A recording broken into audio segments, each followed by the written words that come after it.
পুণ্যভূমি সিলেটকে বলা হয় ৩৬০ আউলিয়ার দেশ। বিখ্যাত সুফি সাধক হযরত শাহজালাল রহমতুল্লাহ আলাইহি এর মাধ্যমে সিলেটে ইসলাম ধর্মের ব্যাপক প্রচার ও প্রসার হয়। আজকের ভিডিওতে আমরা জানব তিনি কেন সিলেট এসেছিলেন, তিনি কিভাবে বাঘের মুখের ভেতর থেকে মৃত মানুষকে জীবিত উদ্ধার করেছিলেন, কিভাবে জায়নামাজের মাধ্যমে সুরমা নদী পাড়ি দিয়েছিলেন। আমরা আরো জানব নিজামুদ্দিন আউলিয়ার সাথে তার সাক্ষাতের ইতিহাস, গরু জবাইয়ের অপরাধে এক মুসলিম শিশু হত্যার ঘটনাকে কেন্দ্র করে হিন্দু রাজা গৌর গোবিন্দের সাথে যুদ্ধের ইতিহাস, বাংলার তৎকালীন রাজা শামসুদ্দিন ফিরোজ শাহের সিলেট অভিযান সম্পর্কে।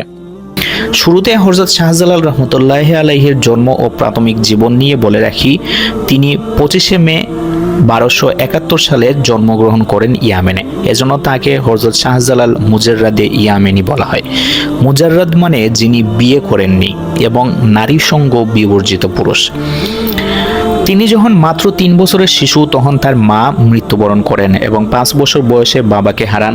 তারপর মামা আহমদ কবির রহমতুল্লাহ আলাইহি ওনাকে দত্তক নেন এবং লালন পালন করেন। হযরত শাহজালালের মামা সৈয়দ আহমদ কবির সোহরাওয়ার্দী কুরাইশ বংশের উত্তরাধিকারী ছিলেন এবং একজন বিখ্যাত পীর ছিলেন। কথিত আছে একদিন সৈয়দ আহমদের দরবারে এক বৃদ্ধ মহিলা এসে অভিযোগ করেন বাঘ তার সন্তানকে শিকার করেছে। তখন তিনি বাগনা হযরত শাহজালালকে পাঠান খোঁজ খবর নিতে এবং তিনি গিয়ে বাঘকে এক দমক দিয়ে তার পেটের ভেতর থেকে ছিন্ন ভিন্ন হাড় মাংস একত্রিত করে মৃত মানুষকে জীবিত করে ওই বুড়িকে ফেরত দেন।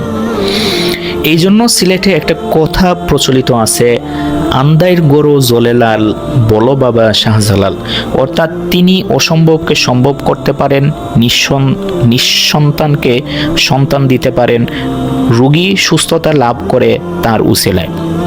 হযরত শাহজালাল রহমতুল্লাহ আলাইহির সিলেটে আসার পিছনের ইতিহাস মূলত ইসলাম প্রচার। একদিন স্বপ্নে তিনি দেখেন ভারতবর্ষে ইসলাম প্রচার করছেন। এটা মামাকে জানানোর পর মুর্শিদ গুরু এক মুষ্টি মাটি হাতে দিয়ে বললেন, বের হয়ে পড়ো, ইসলামের দাওয়াত দাও মানুষকে এবং এই মাটির সাথে যে স্থানের স্বাদ, গন্ধ এবং রঙের মিল পাবে সেখানে আস্তানা গড়বে। তারপর মক্কা শরীফ থেকে তিনি একা একা যাত্রা করেন ভারতবর্ষের উদ্দেশ্যে। হযরত শাহজালাল রহমতুল্লাহ আলাইহি দিল্লিতে আসার পর নিজামুদ্দিন আউলিয়ার এক তেলবাজ শিষ্য বা মুরিদ হযরত শাহজালালের সম্পর্কে গীবত ও কুৎসা বর্ণনা করতে থাকে। এতে নিজাম পীর অসন্তুষ্ট হয়ে গীবতকারীকে দরবার থেকে বের করে দেন এবং হযরত শাহজালালকে তার দরবারে দাওয়াত গ্রহণ করার জন্য সালাম সহকারে একজন দূত পাঠান। হযরত শাহজালাল সালামের উত্তরে উপহার স্বরূপ এক ছোট্ট বক্সে জ্বলন্ত অঙ্গারের মধ্যে কিছু তুলা ভরে নিজামুদ্দিন আউলিয়াকে পাঠান। আগুনের বোতল তুলা, তবুও তুলা না জ্বলে কেবল আগুন পুড়ছে দেখে নিজামুদ্দিন আউলিয়া হযরত শাহজালালের আধ্যাত্মিক শক্তির পরিচয় লাভ করেন এবং নিজে গিয়ে তাদের বাসায় তাকে নিয়ে আসেন। বিদায়কালে ভালোবাসার নিদর্শন স্বরূপ নিজামুদ্দিন আউলিয়া তাকে একজোড়া সুরমা কালার কবুতর উপহার দেন, যা এখনো হযরত শাহজালালের মাজারে বংশবৃদ্ধি করে টিকে আছে এবং একেই জালালি কবুতর বলা হয়। প্রাচীন শ্রীহট্ট বর্তমান সিলেটের তৎকালীন রাজা গৌর গোবিন্দ ছিলেন কট্টর হিন্দু এবং মুসলিম বিদ্বেষী। তার রাজত্বে মুসলমানদের গরু জবাই এবং প্রকাশ্যে আজান ও নামাজ নিষিদ্ধ ছিল। শেখ বুরহানুদ্দিন নামের এক লোক ছেলের আকিকা উপলক্ষে লুকিয়ে একটা গরু কোরবানি দেয়, কিন্তু এক কাক চুরি করে এক টুকরা মাংস নিয়ে যায় এবং মাংস নিয়ে যখন উড়াল দেয় তখন আরেক চিল এসে তাকে আক্রমণ করে এবং পালিয়ে যাওয়ার এক পর্যায়ে কাকের মুখ থেকে মাংসের টুকরাটা গৌর গোবিন্দের রাজবাড়িতে এসে পড়ে। খোঁজ খবর নিয়ে বুরহানুদ্দিনকে গ্রেপ্তার করা হয় এবং গরু জবাইয়ের দায়ে তার পুত্র সন্তানকে জবাই করা হয়। সন্তান হারানো পাগল প্রায় বাবা তৎকালীন বাংলার শাসক শামসুদ্দিন ফিরোজ শাহের কাছে বিচার দেন। ফিরোজ শাহ তার বাগিনা সিকান্দার গাজীকে বিশাল সৈন্যবাহিনী সহ শ্রীহট্ট আক্রমণ করতে প্রেরণ করেছিলেন, কিন্তু ব্রহ্মপুত্র নদী পার হওয়ার সময় মুসলিম সৈন্যদের উপর অগ্নিবাণ নিক্ষেপ করে তাদের প্রতিরোধ করে হিন্দু সৈন্যদল। এই ব্যর্থতার সংবাদ পৌঁছায় দিল্লির সম্রাট আলাউদ্দিন খিলজির কাছে। তার রাজসভায় আলেম উলামা এবং জ্যোতিষীরা আলোচনা করে বুঝতে পারেন গৌর গোবিন্দ জাদু শক্তির ব্যবহার করে যুদ্ধ করছে। জ্যোতিষীদের মতে সেনাবাহিনীতে আধ্যাত্মিক ক্ষমতা সম্পন্ন এক ব্যক্তি আছেন, যার নেতৃত্বেই কেবল এই অভিযান সফল হতে পারে, কিন্তু কে সেই ব্যক্তি তা নির্দিষ্ট ছিল না। জ্যোতিষীরা বলেন, আগামী 2-1 দিনের মধ্যে দিল্লিতে প্রচন্ড ঝড় বৃষ্টি হবে, সমস্ত নগরী প্লাবিত হবে, প্রতিটা গড় ব্যাপক ক্ষতিগ্রস্ত হবে, কোথাও কোনো আলো বা প্রদীপ থাকবে না, শুধুমাত্র একটি তাঁবু ব্যতীত। সেই তাঁবুর অধিকারী ব্যক্তি হবেন সিপাহ সালার।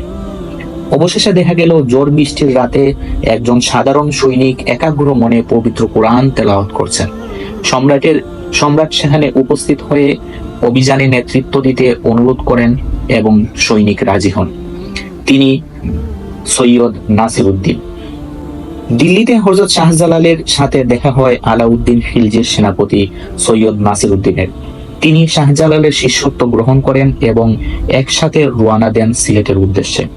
সাথে ছিল 1000 অশ্বারোহী এবং 3000 পদাতিক সৈনিক।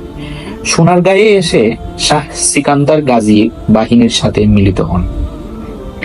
এদিকে গৌর গোবিন্দ গুপ্তচরের মাধ্যমে মুসলিম বাহিনী আগমনের খবর পেয়ে ব্রহ্মপুত্র নদী থেকে সকল নৌকা সরিয়ে ফেলেন, যাতে মুসলমানরা আসতে না পারে।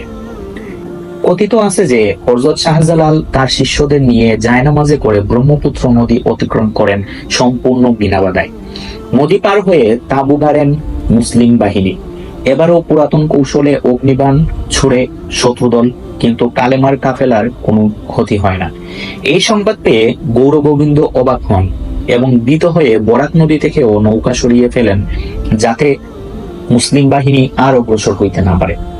তবুও পূর্বের মতো জায়নামাজে করে বরাক নদী পার হয়ে বর্তমান সিলেটের বালাগঞ্জ উপজেলার ফতেহপুর নামক স্থানে রাত্রি যাপন করেন হযরত শাহজালাল। এই ঘটনার উল্লেখ আছে প্রাচীন ইতিহাস গ্রন্থ তারিখে জালালিতে।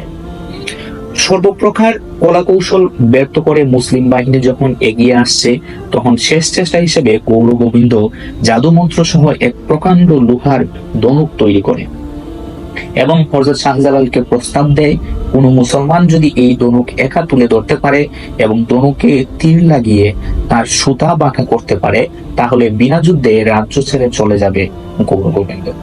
উল্লেখ্য, মুসলমানদের সাথে সম্মুখ যুদ্ধে সবসময় ভয় পেত হিন্দুরা। আপনারা হয়তোবা জানেন, ইখতিয়ার উদ্দিন মোহাম্মদ বখতিয়ার খিলজি যখন বাংলা দখল করে, তখন লক্ষণ সেন পালিয়ে গিয়েছে। যাই হোক, হযরত শাহজালাল রহমতুল্লাহ আলাইহি দলের নেতাদের সাথে কথা বলেন এবং সেনাবাহিনীতে এমন লোকের সন্ধান করতে বলেন যে কোনোদিন ফজরের নামাজ কাজা করেনি, এমনকি বালেগ হওয়ার পরেও ফজরের নামাজ বাদ যায়নি। অতঃপর দীর্ঘ অনুসন্ধান করেও যখন কাউকে পাওয়া যাচ্ছিল না, তখন দেখা যায় সেনাপতি সৈয়দ নাসির উদ্দিন একমাত্র ব্যক্তি যার কোনোদিন ফজরের নামাজ কাজা হয়নি। অতঃপর তিনি বিসমিল্লাহ বলে ধনুক হাতে নিলেন এবং তীর লাগিয়ে তাক করতেই ধনুক 2 টুকরা হয়ে গেল। এই সংবাদে গৌর গোবিন্দ লেজ গুটিয়ে পালানোর সিদ্ধান্ত নেয় এবং পালানোর পথ নিরাপদ করতে সুরমা নদীতে নৌকা চলাচল নিষিদ্ধ করে। এবারও হযরত শাহজালাল বিসমিল্লাহ বলে নদীর পানির মধ্যে জায়নামাজ বিছিয়ে নেন এবং নৌকার মতো করে তিনি জায়নামাজে করে তার সকল মুরিদদের নিয়ে অনায়াসে নদী পার হয়ে আসেন। নদী পার হয়ে গৌর গোবিন্দের রাজপ্রাসাদের দিকে এগিয়ে যান এবং রাজপ্রাসাদ দখল করেন। গৌর গোবিন্দ পালিয়ে পেছাগড়ের গুপ্তগুড়ি দুর্গে আশ্রয় নেয়। এরপর তার আর কোনো খোঁজ খবর পাওয়া যায়নি।